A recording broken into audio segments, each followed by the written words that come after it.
படித்தவர்கள், படிக்காதவர்கள், ஏழைகள், பணக்காரர்கள், உயர்ந்தவர்கள், தாழ்ந்தவர்கள் யாராக இருந்தாலும் ஒருவரை ஒருவர் பார்க்கும்போது கேட்கின்ற முதல் கேள்வி, பிள்ளை என்ன படிக்கிறான், எந்த பள்ளிக்கூடத்தில் படிக்கிறான் என்பது தானே ஒழிய எவ்வளவு பணம் வைத்திருக்கிறீர்கள் என்பது அல்ல. ஏன் இந்த பள்ளிக்கூடங்களினுடைய சிறப்பு அவ்வளவு பெரியதா? நிச்சயமாக. நான் சொல்லுவது உண்டு, இந்த பள்ளிக்கூடங்கள் கோவில்களுக்கு இணையானது மட்டுமல்ல, கோவில்களை விட உயர்ந்தது கூட என்று நான் சொல்லுவது உண்டு. காரணம் என்ன தெரியுமா? நீ கோவிலுக்கு செல்ல வேண்டும் என்றால் ஒரு இந்துவாக இருக்க வேண்டும், மசூதிக்கு செல்ல வேண்டும் என்றால் ஒரு இஸ்லாமியராக இருக்க வேண்டும், தேவாலயத்திற்கு செல்ல வேண்டும் என்றால் ஒரு கிறிஸ்தவராக இருக்க வேண்டும். நண்பர்களே, இது போன்ற பள்ளிக்கூடங்களுக்கு நீங்கள் வர வேண்டும் என்றால் மனிதனாக இருந்தால் மட்டுமே போதும். அதுதான் இந்த பள்ளிக்கூடங்களினுடைய சிறப்பு. கல்வியினுடைய சிறப்பு என்ன தெரியுமா? படிச்சுட்டு வேலைக்கு போய் சம்பாதிக்கிறதுக்கு தான். நல்ல பள்ளிக்கூடத்தில் சிபிஎஸ்சியில் படிக்க வைக்கணும், நல்ல ஒரு கல்லூரியில் அட்மிஷன் கிடைக்கணும், நல்ல பிளேஸ்மெண்ட் கிடைக்கணும், நல்ல நிறைய பணம் சம்பாதிக்கணும். இப்படி தான் நிறைய பேர், ஆசிரியர்களும் மாணவர்களும் நாம் இந்த கல்வியை பற்றி நினைத்து கொண்டிருக்கின்றோம். அறிவார்ந்த மக்கள் அமர்ந்திருக்கின்ற இந்த அவையிலே கல்வியினுடைய சிறப்பை பெற்றோர்கள் முழுமையாக அறிந்து கொண்டால் மட்டுமே பிள்ளைகளை எதற்காக படிக்க வேண்டும் என்று சொல்ல முடியும். எதற்காக படிக்க வேண்டும்? கல்வி ஒன்றுதான் படிக்கின்ற மாணவனையும் அவன் பிறந்த வீட்டையும் இந்த நாட்டையும் உயர்த்தக்கூடியது. கல்வி ஒன்றுதான் பெற்றோர்களிடமிருந்து எத்துணை பெரிய கோடீஸ்வரனாக இருந்தாலும் கல்வியை சொத்தாக பெற முடியாது, அவனவன் படித்துத்தான் பெற முடியும். அதுதான் கல்வியினுடைய, அறிவினுடைய சிறப்பே. கல்வி என்ற ஒன்றை வைத்து கொண்டால் நம்பிக்கை நிறைந்த பயணத்தை உங்களுடைய பிள்ளைகள் இந்த உலகிலே முன்னெடுத்து செல்ல முடியும். இந்த உண்மைகளை உணர்ந்த காரணத்தினால்தான் படிக்காமல் இருப்பதை விட பிறக்காமல் இருப்பதே மேல் என்றான் பேரறிஞன் பிளேட்டோ. அறியாமை என்பது வெட்கப்பட வேண்டிய ஒன்று, ஆனால் அதை அறிந்து கொள்ள விருப்பமில்லாமை என்பது அதனை விட வெட்கக்கேடு என்றான் பெஞ்சமின் பிராங்க்லின். இந்த உலகையே மாற்றக்கூடிய ஒரு ஆயுதம் உண்டு, அந்த ஆயுதத்தினுடைய பெயர் கல்வி என்றார் நெல்சன் மண்டேலா. படிக்க தெரியாத மந்திரியாக இருப்பதை விட படிக்க தெரிந்த ஏழையாக இருப்பதுவே மேல் என்று பதிவு செய்தவன் மெக்காலே. பெற்ற பிள்ளை கைவிட்டாலும் கற்ற கல்வி கைவிடாது. முதுமையை முன்னிட்டு முன்னதாக செய்து வைத்துக் கொள்கின்ற பாதுகாப்பு பணிகளிலேயே மிகவும் உயர்ந்தது கல்வி. இப்ப கற்ற கல்வி கைவிடாதுன்னு உங்கள்கிட்ட சொல்லும் போது எனக்கு ஒன்று ஞாபகம் வருது. வெறும் 5ஆம் வகுப்பு படித்த என்னுடைய தந்தை படிக்கும்போது என்னிட்ட சொல்லுவாங்க, தம்பி நீ மட்டும் நல்ல பொருள் புரிந்து படித்து விட்டாயே, ஆனால் உன்கிட்ட இருந்து எது போனாலும் உலகத்தில் நீ எங்கே போனாலும் இந்த கல்வி மட்டும் போகாதுன்னு சொல்லுவதை நான் அடிக்கடி கேட்டதுண்டு. இதை இந்த இடத்துல பெற்றோர்கள் நிறைந்த அவையிலே நான் பதிவு செய்வதற்கு காரணம் உண்டு. இங்கு என்னை அறிமுகப்படுத்தினார்களே, மிகப்பெரிய காவல்துறை உயர் அதிகாரி, சட்டம் ஒழுங்கை பாதுகாத்தவர், பதக்கங்களை பெற்றவர், ஜனாதிபதி பதக்கம் பெற்றவர் என்றெல்லாம், அதெல்லாம் உண்மைதான். ஆனால் நீங்கள் ஒன்றை சிந்தித்து பாருங்களேன். இன்று நான் அணிந்திருந்த காக்கி உடை என்னிடத்தில் இல்லை, நான் பெற்ற பதக்கங்கள் என்னுடைய மார்பகங்களை அலங்கரிக்கவில்லை. ஆனால் என் தந்தை சொன்னதை போல நான் படித்த கல்வி என்னிடத்திலே இருக்கின்ற காரணத்தினால் உங்கள் முன் சிறப்பு விருந்தினராகவும் உலகம் முழுவதும் சென்று உரையாற்றுபவனாகவும் இருக்கின்றேன் என்றால் அதுதான் கல்வியினுடைய சிறப்பு. அதோடு மட்டுமல்ல நண்பர்களே, இங்கு அமர்ந்திருப்பவர்கள் யாரும் பெரிய அம்பானி, அதானி, டாடா பிர்லா குடும்பத்திலேருந்து வர்றதுக்கு வாய்ப்பு இல்லை என்று நான் நம்புகிறேன். ஏன் அப்படி சொல்கிறேன்னா, அவங்கெல்லாம் பணக்காரங்க, நம்மெல்லாம் பணக்காரங்கன்னு தயவுசெய்து நினச்சிக்காதீங்க. நம்மிடம் இருப்பதெல்லாம் பணமே அல்ல. பணக்கார வீட்டு பிள்ளைகள் படிக்கிறார்களோ இல்லையோ, நம்மை போன்ற மிடில் கிளாஸ் ஃபேமிலின்னு சொல்கிறோம், ஏழைகள்னு சொல்கிறோம் இல்லையா, நம்முடைய பிள்ளைகள் படித்தே ஆக வேண்டும். ஏன் தெரியுமா? நன்றாக கேட்டுக்கொள்ளுங்கள். பணக்காரர்களுடைய மாளிகையிலே பிறக்கின்ற பிள்ளைகளினுடைய கால்களை கூட தாங்குவதற்கு தோள்கள் காத்திருக்கின்றன. ஒரு பணக்காரர் வீட்டில், அம்பானி வீட்டில் ஒரு குழந்தை பிறந்தால் 4 வேலைக்காரன் தூக்கி தோளில் வச்சுக்குவான். நம்மை போன்ற ஏழை குடும்பத்திலே பிறக்கின்ற பிள்ளைகளினுடைய தோள்களுக்கோ சுமைகள் காத்திருக்கின்றன.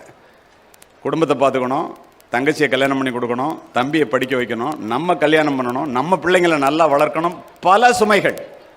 இதிலிருந்து நாம் தெரிவது என்ன? பணக்காரர்களுடைய மாளிகையிலே பிள்ளைகள் பிறக்கும் போதே ஏசி வசதியுடன் பயணச்சீட்டு பதிவு செய்யப்பட்டிருக்கிறது. நம்முடைய பிள்ளைகளுக்கு பயணத்திற்கு பணமே இருப்பதில்லை.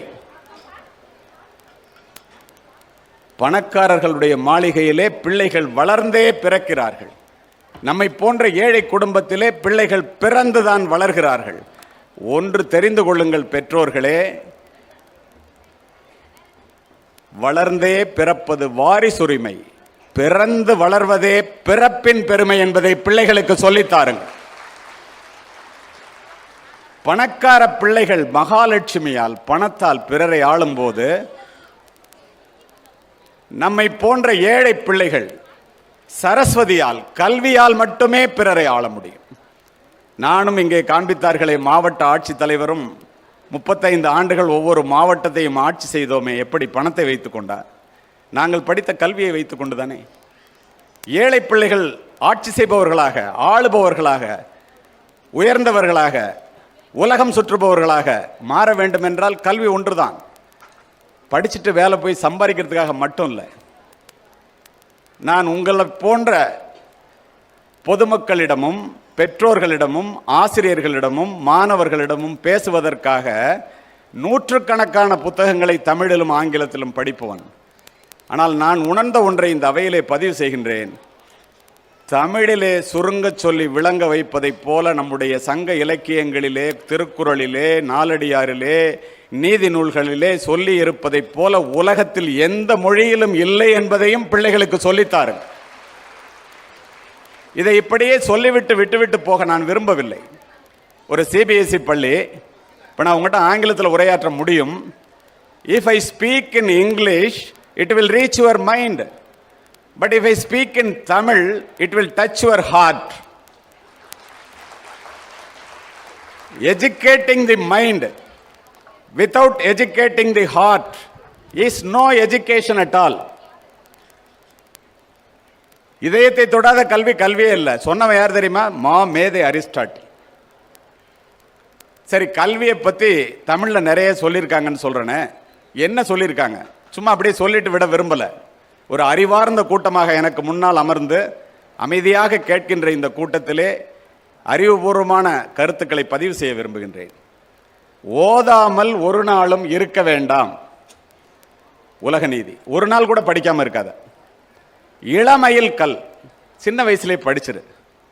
ஔவையார். கல்வி கரையில கற்பவர் நாள் சில, கொஞ்ச நாள் தாண்டா இருக்கு, படிச்சிடுறா. நாலடியார். கற்றது கைமண்ணளவு, கல்லாதது உலகளவு. பொருள் சொல்ல வேண்டிய அவசியம் இல்லை. கற்கை நன்றே, கற்கை நன்றே, பிச்சை புகினும் கற்கை நன்றே. பிச்சை எடுத்தாவது படிடா. சொன்னவன் யார் தெரியுமா? அதிவீர ராமபாண்டிய மன்னன். ஒரு மன்னன் சொல்றான் நருந்தொகையிலே. இப்போ பெற்றோர்கள் இங்கே வந்து நீங்கள் உட்கார்ந்துருக்கிறத பார்த்தா எனக்கு அவ்வளவு மகிழ்ச்சி. ஏன் தெரியுமா? ஏராள செல்வத்தை ஈதலினும் பிள்ளைக்கு சீராய் தரும் கல்வி சீர் என்று இப்படிப்பட்ட ஒரு நல்ல பள்ளியிலே சேர்த்துவிட்டு இத்துணை பெற்றோர்கள் வந்து அமர்ந்திருக்கிறதை பார்க்கும் போதே இந்த நாடு உச்சத்தை தொடும் என்பதில் இருவேறு கருத்துக்கு இடமே இல்லை. நான் நூற்றுக்கணக்கான மேடைகளிலே உரையாற்றுபவன். உள்ளபடியே பெற்றோர்களினுடைய கூட்டம் இங்கு அதிகமாக இருப்பதை பார்த்து இந்த கல்வியினுடைய பொருளையும் அதனுடைய அவசியத்தையும் முழுமையாக புரிந்து அல்லது புரிந்து கொள்ள வேண்டும் என்ற எண்ணத்தோடு இங்கே வந்து அமர்ந்திருக்கிறீர்கள் என்பதை பார்க்கும் போதே இந்த பள்ளியினுடைய தரம் என்ன என்பதை நான் புரிந்து கொள்ள முடிகிறது. அதோடு மட்டுமல்ல, அரும் பரிசு பிள்ளைக்கு 1000 ஈதலினும் பெரும் பரிசு கல்வி என பேசி என்கிறது மேலது. எல்லாத்த விட ஒருபடி மேலே போய் ஏன் படிக்கணும்னு சொன்ன இல்லையா? மன்னரும் மாசர கற்றோனும் சீர்தூக்கின் மன்னரில் கற்றோன் சிறப்புடையும். மன்னருக்கு தன் தேசமல்லால் சிறப்பில்லை, கற்றோர்க்கு சென்ற இடமெல்லாம் சிறப்பு. அரசனா இருந்தா கூட அவன் நாட்டில் மட்டும்தாண்டா சிறப்பு. படிச்சுட்டேன்னா உலகத்தில் எந்த மூலைக்கு போனாலும் சிறப்படான். எப்படி சொல்லியிருக்கான் பாரு. எக்குடி பிறப்பினும் யாவரே ஆயினும் அக்குடியில் கற்றோரை மேல் வருகவென்பர். என்ன ஏன் மேலே இந்த மேடையில் வந்து கூப்பிட்டு பேச சொல்றீங்க? நீ எந்த குடி, ஏழையா பணக்காரனா, அதெல்லாம் கிடையாது. படிச்சுட்டேன்னா மேலே வா. யாரா இருந்தாலும் அப்படின்னா படிக்கணுமா இல்லையா? உற்றுளி உதவியும் உருபொருள் கொடுத்தும் பிற்றநிலை முனியாது கற்றல் நன்றே. பிறப்போரன்ன உடன் வயிற்றுள்ளும் சிறப்பின் பாலால் பெற்ற தாயும் மனம் தெரிவாள். அம்மா எல்லா பிள்ளை மேலேயும் ஒரே மாதிரி தான் ஆசை வச்சிருப்பாங்க. ஆனால் நல்லா படிக்கிற பிள்ளைகிட்ட அந்த தாய் மனசுக்குள்ள வெளியில தெரியாம கொஞ்சம் பாசம் அதிகமாக வச்சிருப்பாளாம். ஒரு குடி பிறந்த பல்லோருள்ளும் மூத்தோன் வருக வெண்ணாதவருள் அறிவுடையோனார் அரசும் செல். அரசன் மூத்தவனை வாடான்னு அரசாட்சி ஒப்படைக்க மாட்டானா. யார் அறிவான பிள்ளைன்னு பார்த்து ஒப்படைப்பானா. ஏன்னா அரசாட்சி நடக்கணும்ல. இதெல்லாம் விட ஒருபடி மேலே போய் வேற்றுமை தெரிந்த நாற்பாலுள்ளும் கீழ்ப்பால் ஒருவன் கற்பின் மேல்பால் ஒருவனும் அவன்கட்படுமே ஆரியப்படை கடந்த நெடுஞ்செழியன் புறநானூற்றில். எந்த ஜாதி மதம் குலம் அதெல்லாம் ஒன்றும் கிடையாது. எவனா இருந்தாலும் சரி, நீ படிச்சுட்டேன்னா மேடைக்கு விடாம, படிச்சுட்டேன்னா உனக்கு கீழடா எல்லாருன்ட்டான். படிக்கணுமா வேண்டாம்? படிக்க வைக்கணுமா வேண்டாம்? படிப்பில் நம்ம பொறுப்பை எடுத்துக்கணுமா வேண்டாம்? எல்லா நலமும் ஏந்திடும் கல்வி இல்லா வீடு இருண்ட வீடுங்க. படிப்பிலார் நிறைந்த குடித்தனம் நரம்பில் துடிப்பிலார் நிறைந்த சுடுகாடுங்க. அறிவே கல்வியாம் அறிவிலா குடும்பம் நெறி காணாமல் நின்றபடி விழும்னார் பாரதிதாசன். பணக்கார குடும்பமாக இருக்கும், புள்ள படிக்க மாட்டான், அப்பா கஷ்டப்பட்டு பணம் சம்பாதிப்பார். அடுத்த தலைமுறையில் நின்றபடி விழும், நெறி காணாமல், இருக்கிற இடம் தெரியாமல் விழும். ஏழை குடும்பமாக இருக்கும், பிள்ளைங்க படிச்சிருப்பாங்க, ஆலமரத்தை போல விழுது விட்டு வளரும். இப்போ இந்த பள்ளி, இந்த புத்தகங்கள், இதை பற்றி நான் இப்போ உங்கள்கிட்ட சொல்லிட்டு இருக்கேன். கல்வியினுடைய அருமையை இப்போ உங்கள்கிட்ட சொன்னேன். படிக்கலைன்னா என்ன ஆகும்? கல்வி இல்லாமையே அனைத்து துன்பங்களுக்கும் ஆணிவேர். கல்வி இல்லாததால் அறிவை இழந்தோம், அறிவில்லாததால் வேலையை இழந்தோம், வேலை இல்லாததால் பணத்தை இழந்தோம், பணம் இல்லாததனால் ஏழைகளானோம். கையெழுத்து போடக்கூட கல்வி அறிவு இல்லாமல் உங்கள் கட்டை விரல் முத்திரையில் கதைகள் எல்லாம் நடக்குது அடிம்பார் பட்டுக்கோட்டை கல்யாண சுந்தரம். இதை விட அழகா சொல்லுவான் பாரதி. கால் வயிற்று கஞ்சி இலார், இதன் காரணம் என்னதுன்னா அறிவும் இலார். கால் வயிற்று கூட கஞ்சி இல்லை, இந்த ஏழைகள் இவ்வளவு கஷ்டப்படுறாங்க, ஒரே காரணம் படிப்பு இல்லைங்கிறது தான். அது கூட தெரியலையே. தோழர் ஜீவன் இன்னும் நல்லா சொல்லுவார். காலுக்கு செருப்பும் இல்லை, கால் வயிற்று கூழும் இல்லை, பாலுக்கு உழைத்தோமடா பசையற்று போனோமடா. என்ன அர்த்தம்? நம் பிள்ளைகள் படிக்கவில்லை என்றால் உடல் உழைப்பை மட்டுமே நம்பி மாடாய் உழைத்து ஓடாய் தேய்ந்து போகின்ற கோடிக்கணக்கான உழைப்பாளிகளிலே ஒருவராக சேர்ந்து விடுவார்கள். அறிவை பயன்படுத்தி பிள்ளைகள் உழைக்க வேண்டுமென்றால், இந்த சமுதாயத்தை வெற்றி கொள்ள வேண்டுமென்றால், உலகத்தை ஜெயிக்க வேண்டுமென்றால், பிரச்சனைகளை அணுக வேண்டுமென்றால் படிக்க வேண்டும்.